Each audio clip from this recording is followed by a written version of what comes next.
नमस्कार, स्वागत है आपका जीजे हिंदी टॉपर्स में। आज हम CBSE board class 10th Hindi 1 के गद्य खंड का पहला पाठ नेताजी का चश्मा पढ़ेंगे। इसका हम पूर्ण व्याख्या इसकी जानेंगे। लाइन टू लाइन मैं आपको एक्सप्लेन करूंगी अच्छे से, कठिन शब्दों के अर्थ भी बताती जाऊंगी। तो पाठ के जो लेखक हैं उनका नाम है स्वयं प्रकाश। स्वयं प्रकाश ने यह पाठ लिखा है नेताजी का चश्मा। यह उनकी तस्वीर है। अब चलते हैं आगे नेताजी सुभाष चंद्र बोस है, यह उनकी तस्वीर है। ठीक है, पाठ में 2 जीवंत पात्र हैं। जीवंत का मतलब जिंदा है वो व्यक्ति। वे पात्र हैं 2। एक है हालदार साहब, देखिए हवलदार नहीं है, हालदार है। हमें इनका असली नाम नहीं पता क्योंकि कहानी में इनका असली नाम नहीं दिया, हालदार ही इनका नाम बताया गया, तो हम यही नाम मान लेते हैं। और दूसरा पात्र है पानवाला। ठीक है, ये दोनों आपस में बातचीत करेंगे। और बातचीत किनके बारे में करेंगे? एक तो नेताजी सुभाष चंद्र बोस जो है उनके चश्मे के बारे में। ठीक है, और दूसरा जो व्यक्ति है वह है कैप्टन चश्मे वाला, उसके बारे में बात करेंगे।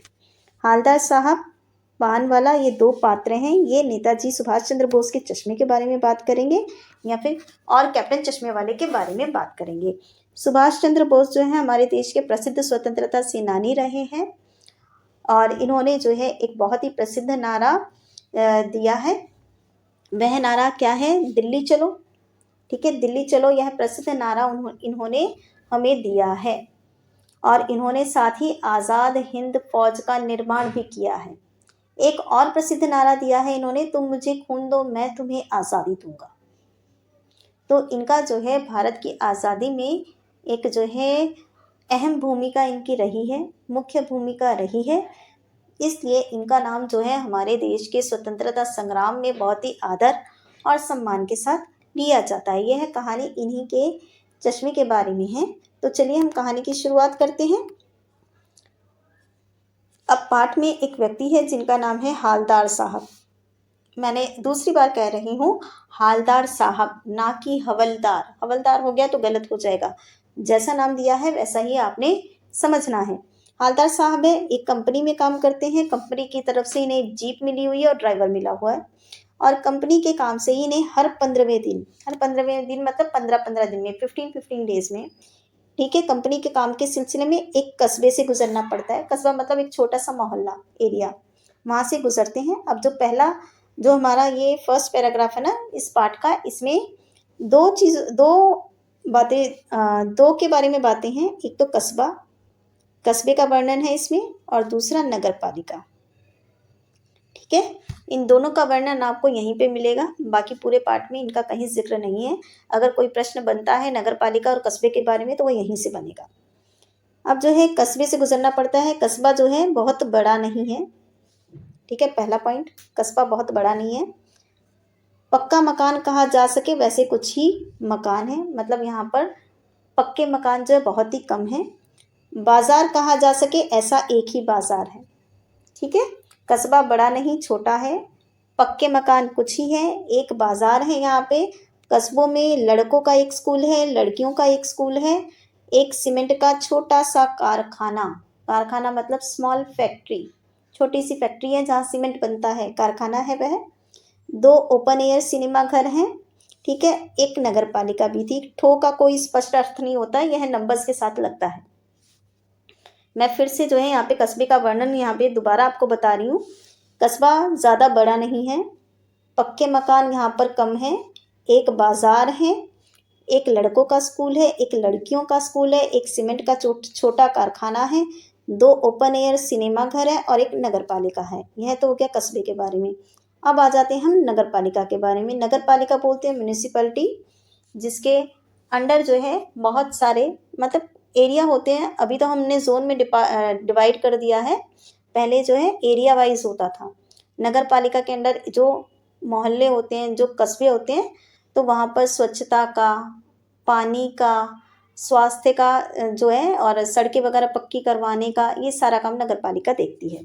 अब नगर पालिका है तो वो कुछ ना कुछ काम करती रहती थी। क्या काम करती थी ये देखते हैं।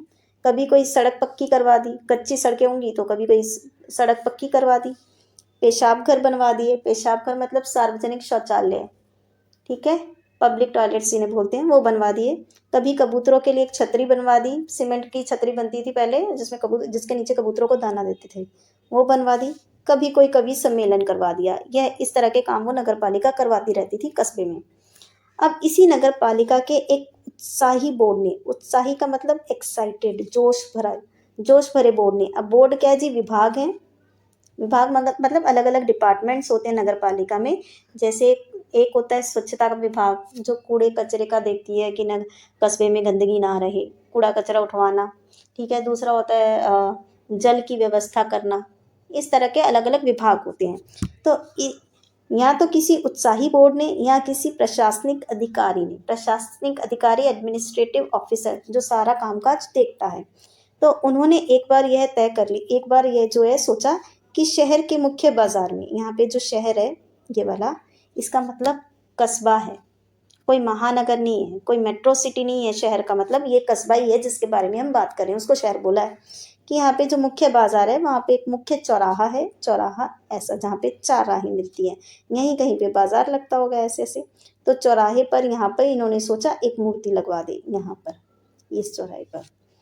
तो इन्होंने सोचा, किसने सोचा, या तो प्रशासनिक अधिकारी ने या नगर पालिका के किसी बोर्ड ने, कि यहाँ पे बाजार के मुख्य चौराहे पर नेताजी सुभाष चंद्र बोस की संगमरमर पत्थर होता है एक तरह का, प्रतिमा का अर्थ होता है मूर्ति। तो इन्होंने सोचा जी ये जो चौराहा है हमारा, इस पर जो है नेताजी सुभाष चंद्र बोस की संगमरमर की मूर्ति लगवा देते हैं।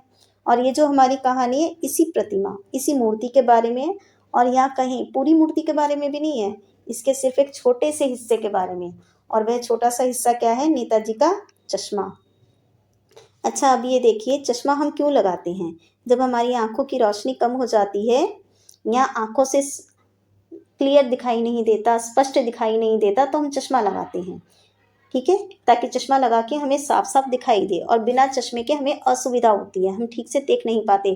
तो हमने जहाँ कहीं भी नेताजी की तस्वीरें देखी हैं, हम आज जो है नेताजी की तस्वीरें जो देखते हैं, उसमें उन्होंने सभी तस्वीरों में जो है ना, जो हमने ज़्यादातर तस्वीरें देखी हैं, उन्होंने चश्मा लगाया हुआ है। ठीक है, तो इसका मतलब ये है कि उन्हें देखने में कोई समस्या थी, और उस समस्या का समाधान करने के लिए उन्होंने आंखों में चश्मा लगाया है, क्योंकि बिना चश्मे के हो सकता है उन्हें भी साफ ना दिखाई देता हो। तो यह चश्मा एक तरह से उनकी पहचान भी बन गया था। ठीक है, तो उसी के बारे में ये कहानी है। चलते हैं अब हम आगे अपनी कहानी की तरफ।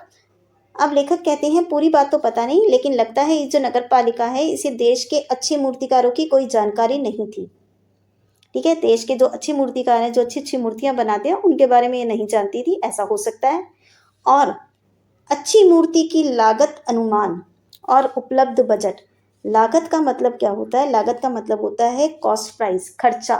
यानी उन्होंने पूरा खर्चा लगाया होगा कि अगर हम एक अच्छी मूर्ति बनवाते हैं और एक अच्छे मूर्तिकार से बनवाएंगे तो मूर्तिकार को पैसे देने पड़ेंगे, मूर्ति को बनाने के लिए क्या क्या खर्चा होगा। तो ये उन्होंने अनुमान लगा लिया, अंदाज़ा लगा लिया कि इतना खर्चा बैठेगा, और फिर अपना बजट देखा। ठीक है, तो जो अनुमान लगाया था ना, जो लागत थी कि मूर्ति को बनाने के लिए इतना खर्चा आएगा, वो बजट से बहुत ज़्यादा था, कि बजट तो कम है, खर्चा ज़्यादा आ जाएगा। इसलिए उनका काफ़ी समय ऊहापोह मतलब कन्फ्यूजन, असमंजस में पड़ गया कि कैसे मैनेज करेंगे, पैसा तो, बजट तो कम है, और मूर्ति बनाने के लिए मूर्ति की लागत तो ज़्यादा आएगी अगर हमने अच्छे मूर्तिकार से मूर्ति बनवाई तो। और कुछ जो है चिट्ठी पत्री में उनका समय बर्बाद हो गया। चिट्ठी पत्री मतलब एक विभाग से दूसरे विभाग से अनुमति लेने के लिए लेटर्स भेजे जाते हैं, चिट्ठियां भेजी जाती हैं, तो उसमें उनका समय खराब हो गया। और बोर्ड की शासनावधि समाप्त होने की, शासनावधि शासन करने का समय। हमारे यहाँ जो भी कोई ऑफिसर होता है या जो भी कोई विभाग होता है, उसका समय होता है कि कोई 5 साल के लिए आता है, किसी का 3 साल का होता है। तो इन्होंने डिसाइड किया, निर्णय लिया कि नेताजी की मूर्ति लगवाएंगे।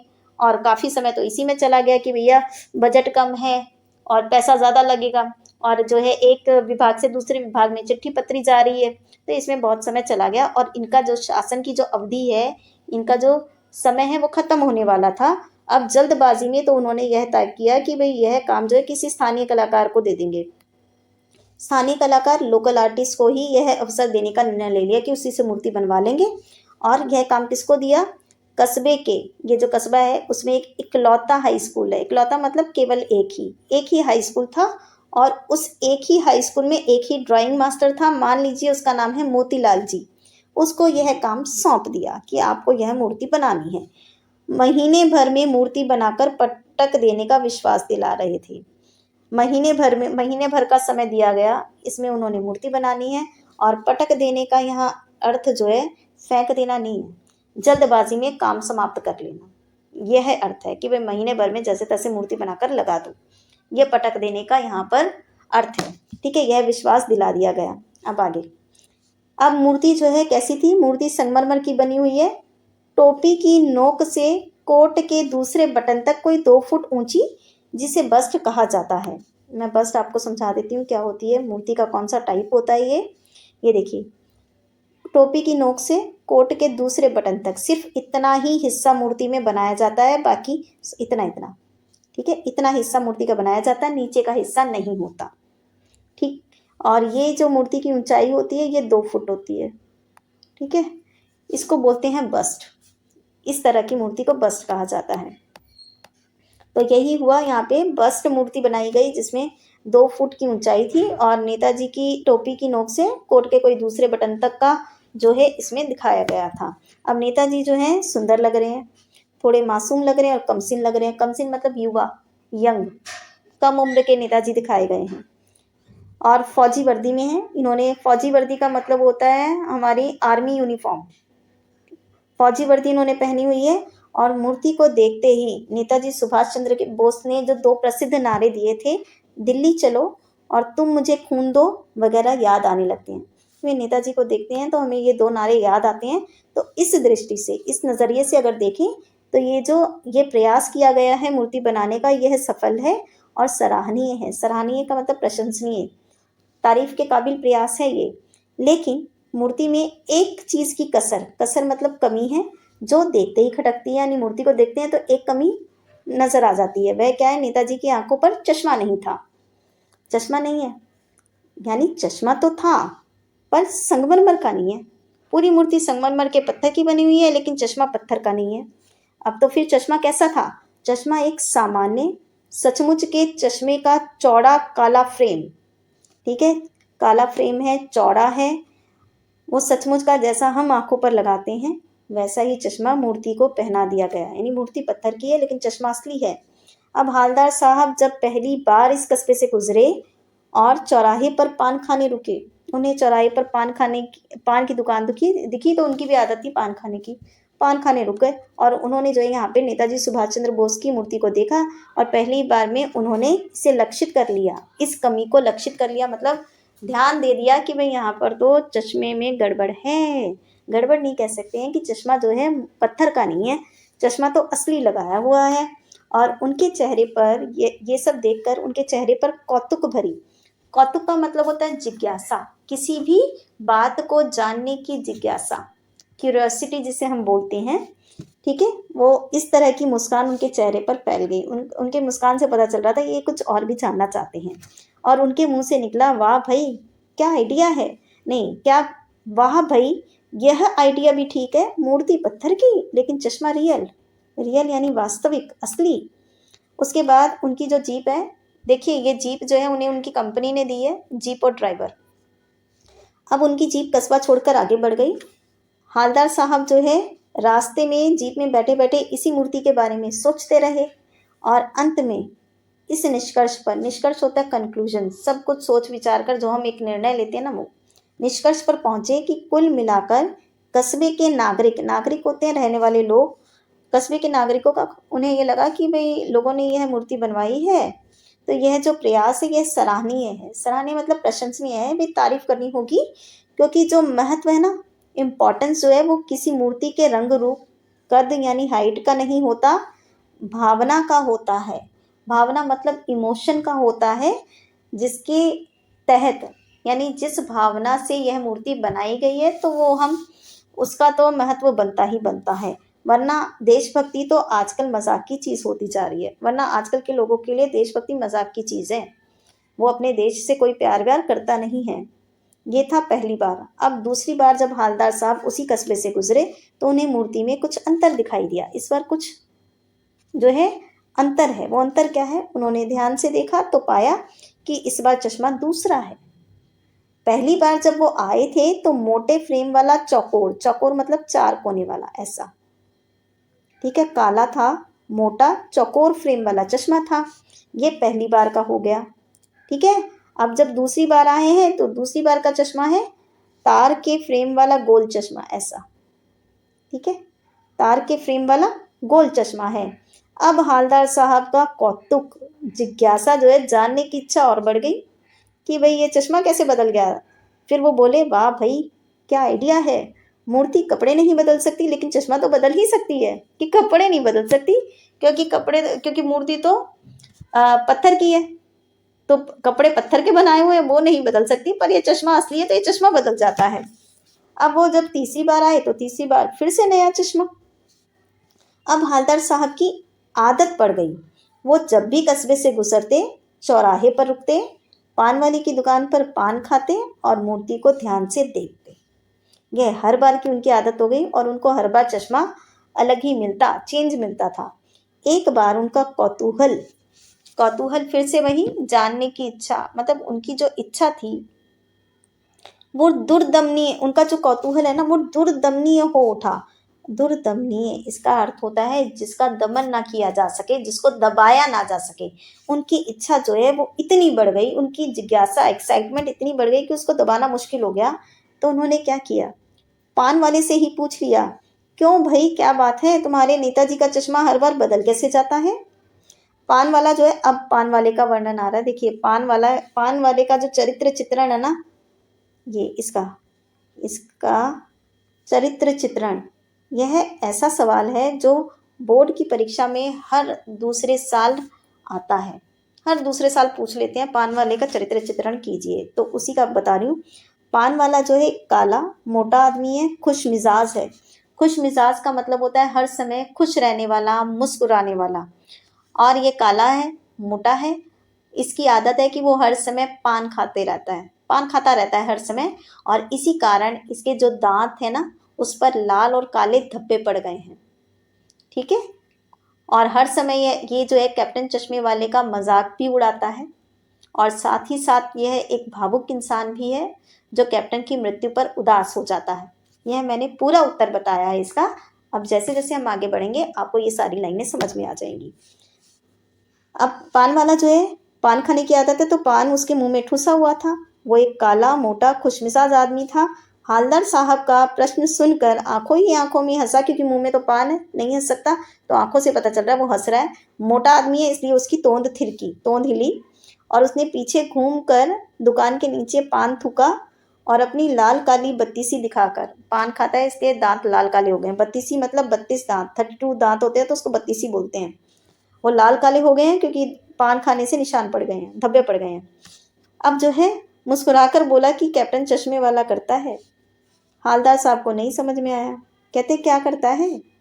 पान वाले ने समझाया कि कैप्टन चश्मे वाला जो है वो चश्मा चेंज कर देता है। हालदार साहब को अब भी नहीं समझ आया कि क्या मतलब, ठीक है चश्मा चेंज करता है पर क्यों कर देता है।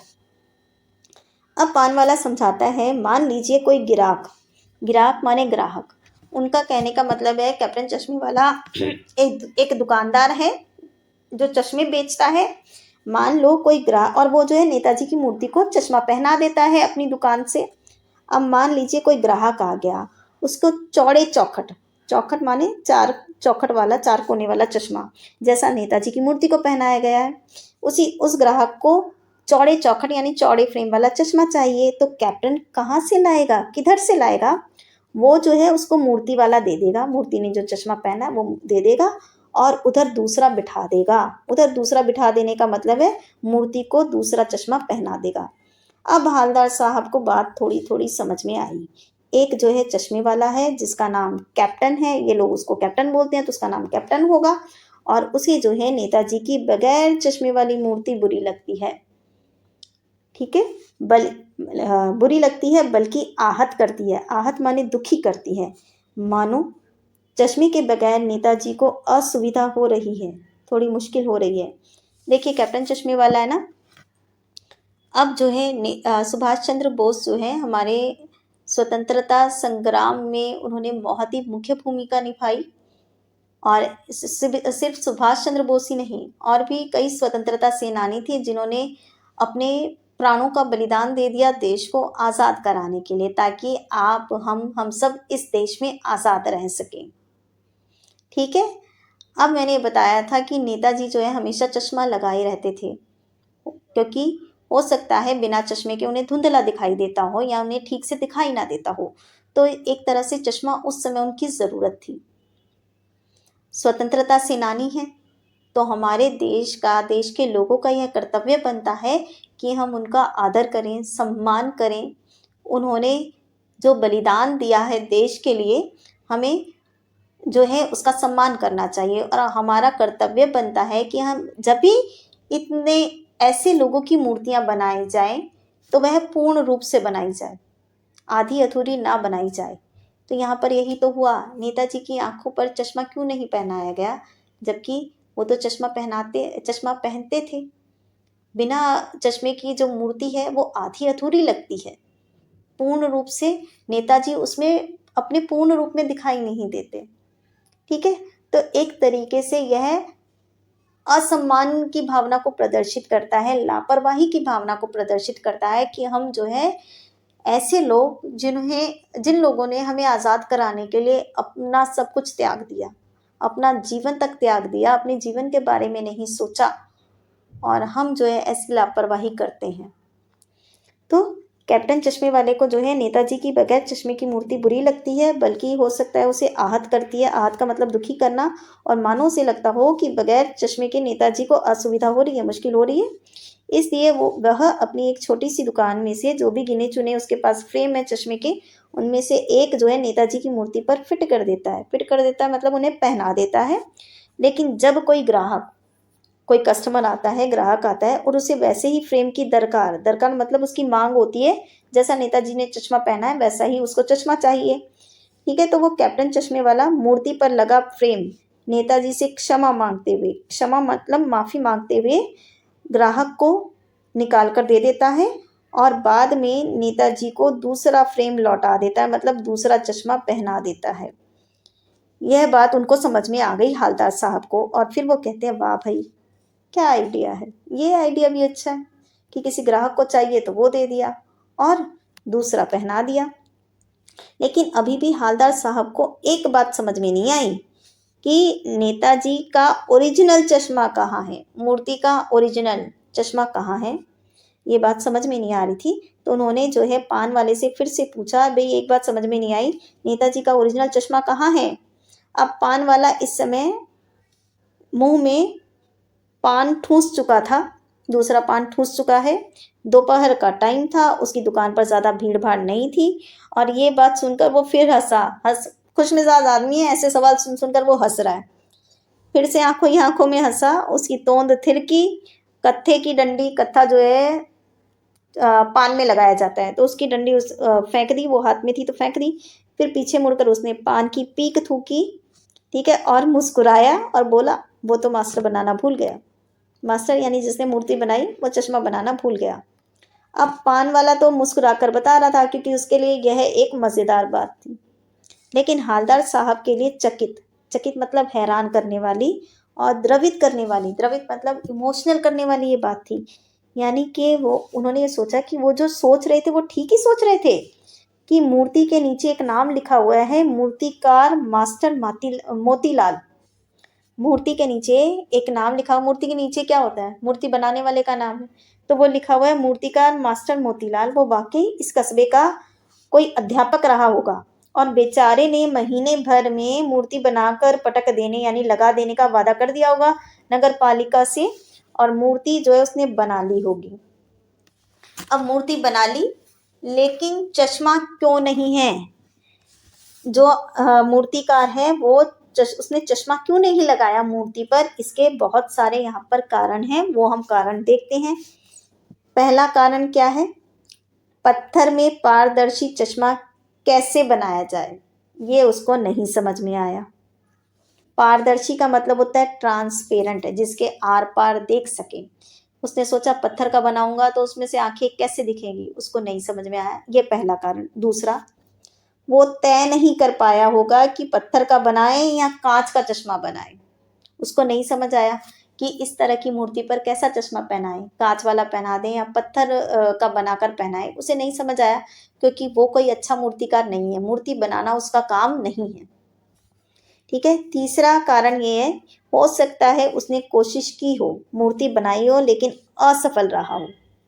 असफल मतलब नहीं बना पाया, कोशिश की लेकिन नहीं बन पाया होगा, या फिर बनाते बनाते बारीकी के चक्कर में टूट गया होगा।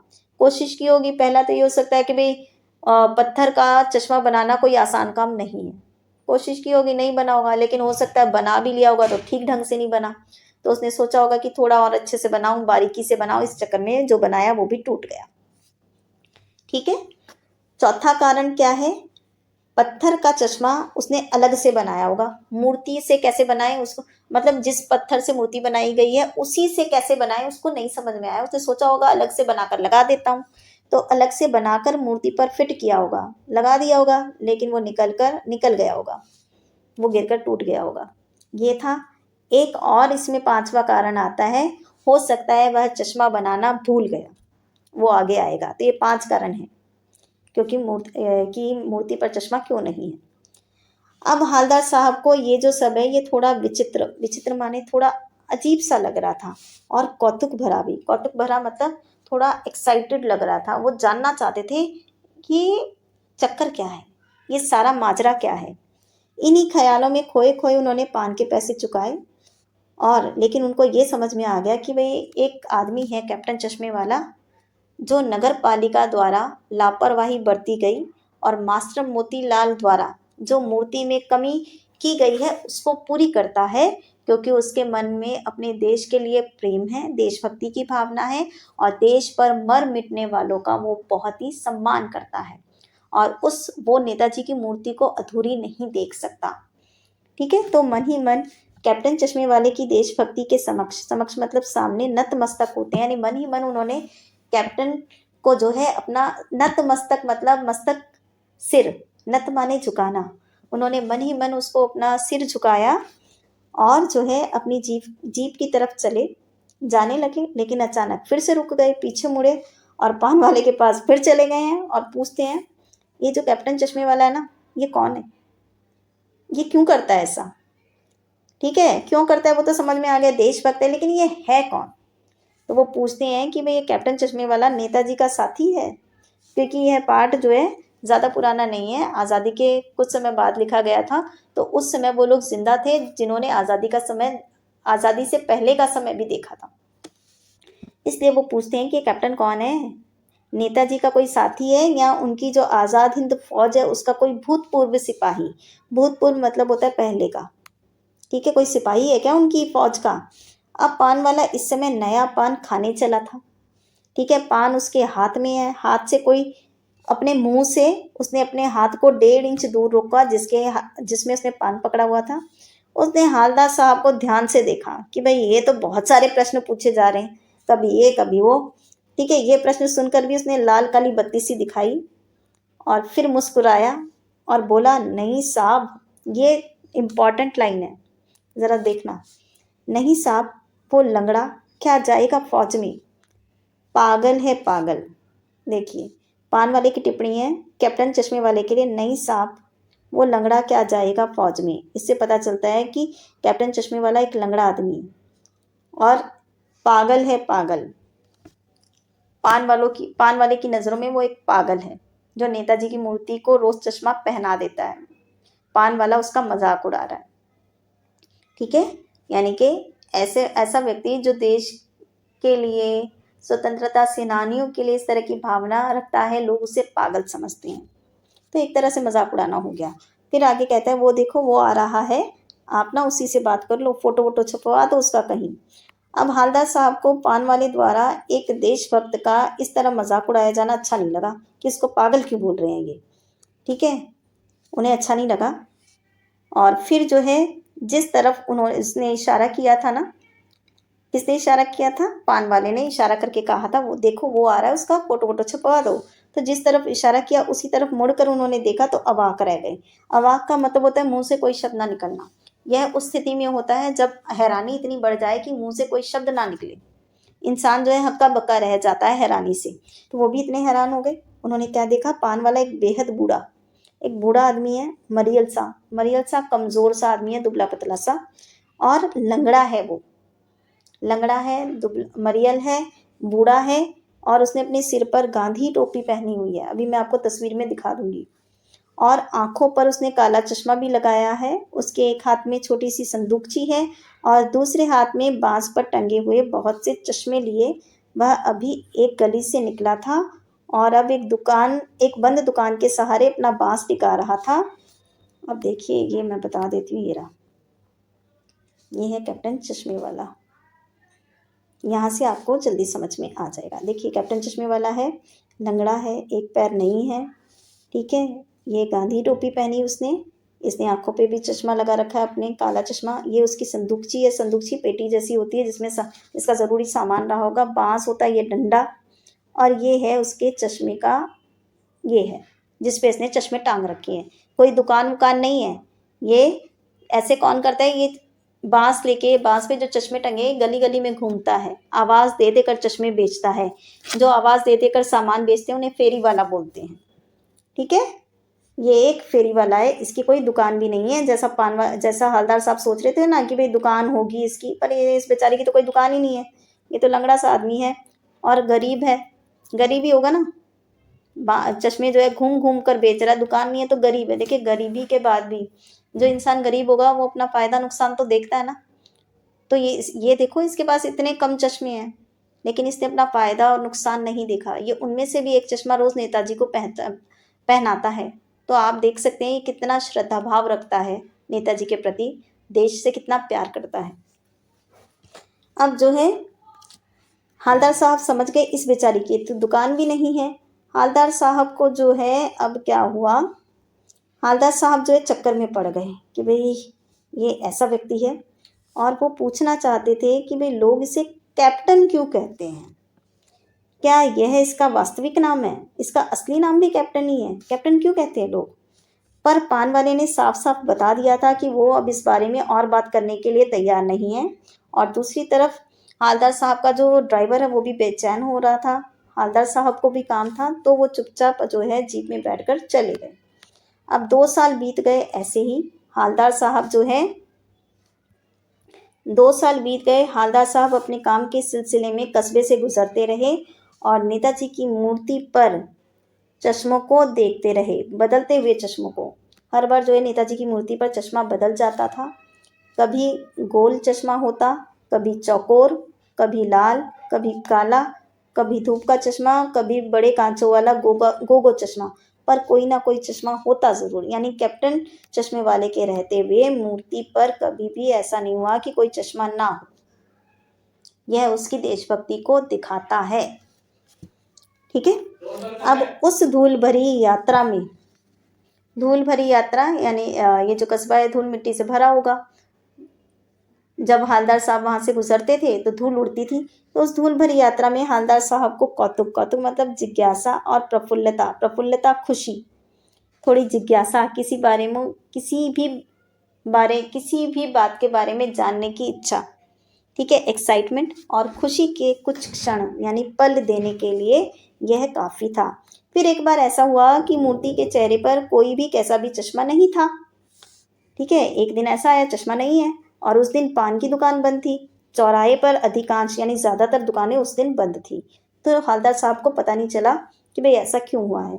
अगली बार जब वो आए तब भी मूर्ति की आंखों पर चश्मा नहीं था।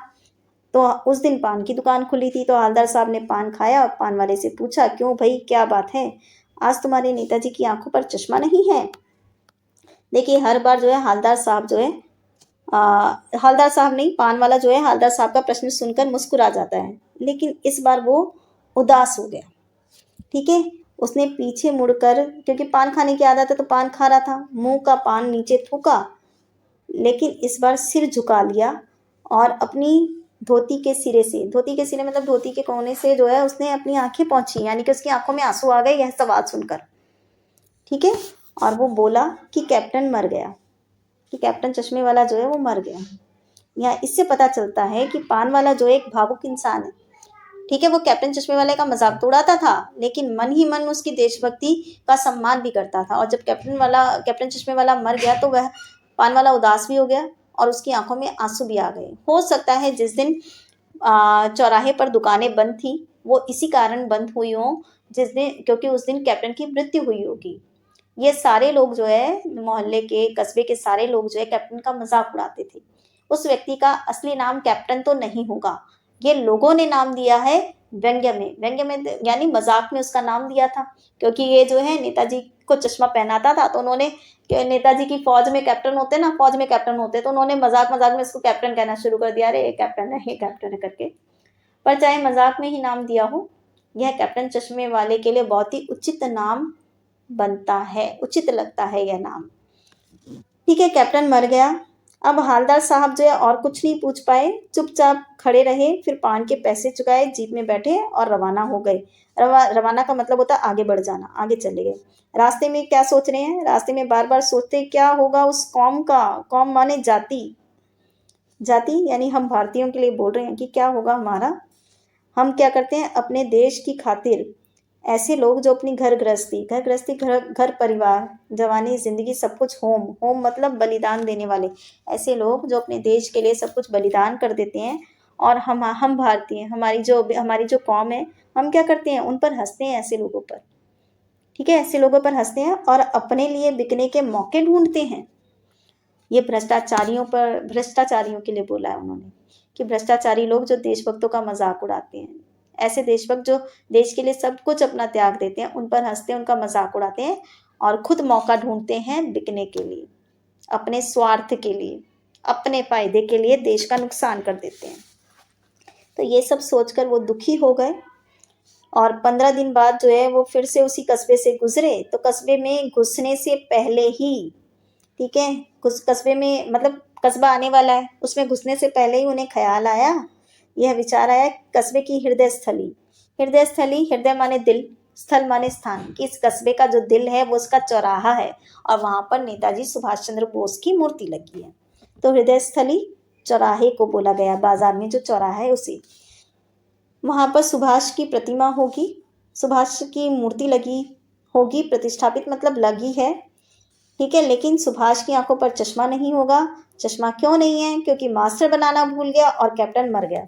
ये दो लोग ही तो थे जो चश्मा पहना सकते थे, अब ये दोनों नहीं है, क्योंकि मास्टर को तो कोई मतलब ही नहीं है, वो तो लापरवाह आदमी था, वो बनाना भूल गया, और कैप्टन जो है वो तो मर गया। अब क्या करें, तो उन्होंने सोचा आज वो रुकेंगे नहीं, आज चौराहे पर नहीं रुकेंगे और पान भी नहीं खाएंगे, मूर्ति की तरफ तो देखेंगे भी नहीं, सीधा निकल जाएंगे। तो उन्होंने अपने ड्राइवर से कह दिया चौराहे पर रुकना नहीं, आज बहुत काम है मुझे, पान कहीं आगे खा लेंगे। ठीक है, लेकिन आदत से तो मजबूर है।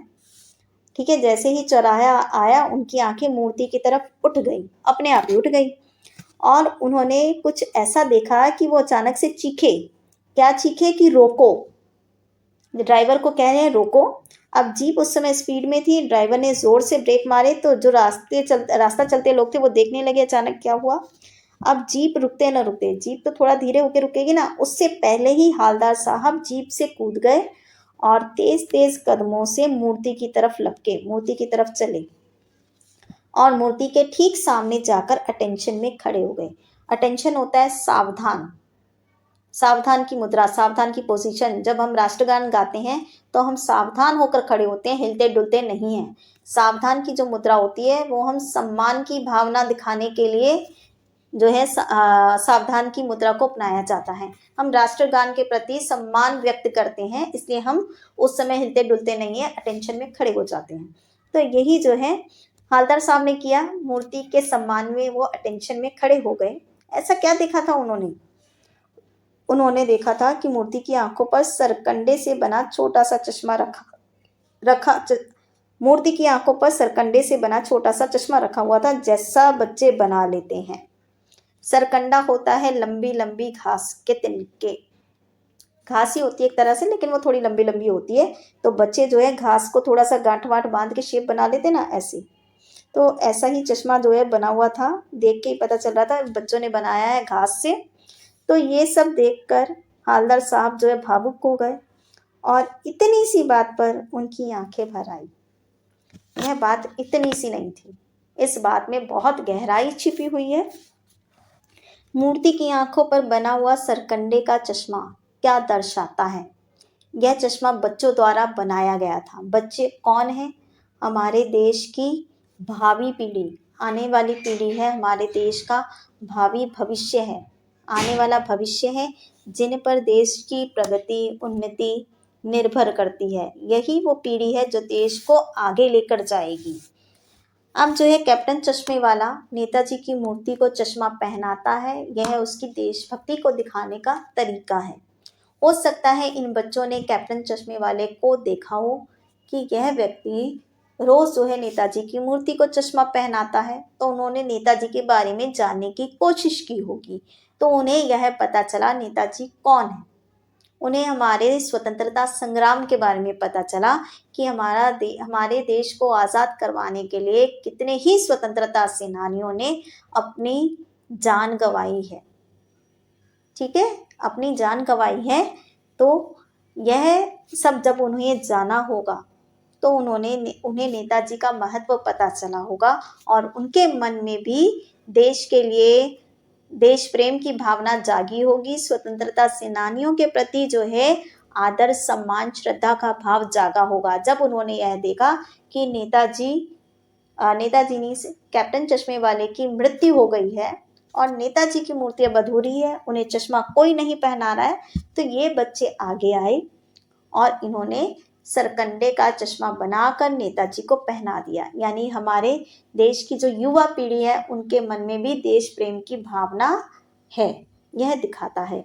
यह सोचकर हालदार साहब की आंखों में आंसू आ गए, उनकी आंखें भर आईं। अब यह प्रश्न उठता है कि चलो कैप्टन चश्मे वाला क्यों चश्मा पहनाता है, वो हमें समझ में आ गया। पान वाले का चरित्र कैसा था वो हमें समझ में आ गया। नगर पालिका ने लापरवाही दिखाई वो हमें समझ में आ गया। मास्टर जो है मोतीलाल, उसने चश्मा क्यों नहीं लगाया वो समझ में आ गया। अब एक प्रश्न यहाँ पर यह उठता है, हालदार साहब ने खुद क्यों नहीं चश्मा लगाया? वो भी तो लगा सकते थे ना। उन्हें जब पता चला कैप्टन मर गया तो वो खुद क्यों नहीं लगा सकते थे? वो भी तो लगा सकते थे। तो इसका सबसे अच्छा उत्तर यह हो सकता है कि हर व्यक्ति का देशभक्ति को दिखाने का तरीका अलग होता है। जैसे मान लीजिए कोई व्यक्ति अपने आसपास स्वच्छता रखता है, कूड़ा करकट नहीं रखता, ये भी एक देशभक्ति की भावना है। ये भी एक देशभक्ति की भावना है। कैप्टन चश्मे वाला चश्मा पहनाता है, ये उसका देशभक्ति दिखाने का तरीका है। सुभाष चंद्र बोस की मूर्ति को हालदार साहब इतने ध्यान से देखते हैं और उनके मन में इतने सवाल उठते हैं क्योंकि वो इसके बारे में सोचते हैं, अपना समय देते हैं। तो ये भी देशभक्ति दिखाने का एक तरीका है।